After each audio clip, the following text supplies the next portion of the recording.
Attention all SSGSIS pensioners, Easter cash gift na ibigay sa lahat ng mga pensyonado.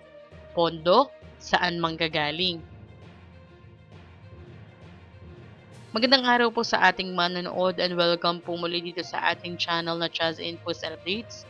Alam niyo po bang nanawagan si Mr. Rolando Ledesma Makasaet para sa agarang pagpapalabas ng Easter Emergency Bonus upang makatulong sa mga pensyonado ng Social Security System or SSS at Government Service Insurance System or GSIS sa gitna ng patuloy na pagtaas ng presyo ng pangunahing bilihin.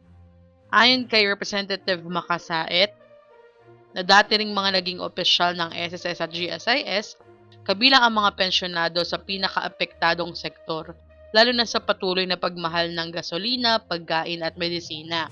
Kaya naman aniya kinakailangan ng agarang tulong upang maibsan ang kanilang pinansyal na pasanin. Iminungkahi ng mambabatas na kunin ang pondo ng emergency bonus mula sa kasalukuyang benepisyo tulad ng 13th month pensyon ng SSS at Christmas cash gift ng GSIS upang hindi na kailanganin ng panibagong pondo mula sa gobyerno. Tiniyak din niya na hindi maapektuhan ang katatagan ng pondo ng dalawang ahensya. Dagdag pa niya hindi na umano kailangan ng aksyon mula sa Malacanang o Kongreso dahil may kapangyarihan ang board ng SSS at GSIS na agad itong aprubahan at ipalabas.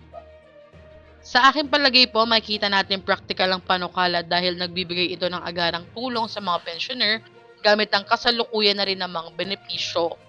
Maaari po kasi ang gawin dyan dahil nga one time po every year ang pagbibigay ng 13th month pension and Christmas cash gift ng GSIS, pwede po yung hatiin sa dalawa. So, ngayon pong Easter at yung kalahati naman ay sa December. Pwedeng ganun po yung gawin nila. Gayunpaman, mahalaga pa rin po ang malinaw na implementasyon at paliwanag mula sa SSS at GSIS upang matiyak na walang negatibong epekto ito sa mga iba pang susunod na benepisyo. Ano pong inyong reaksyon dito? I-comment nyo na po sa baba at ating pagdiskusyonan. Hanggang dito na lamang po muna. Ito ang Chaz Infos and Updates. I-like, share, and subscribe para kayo updated.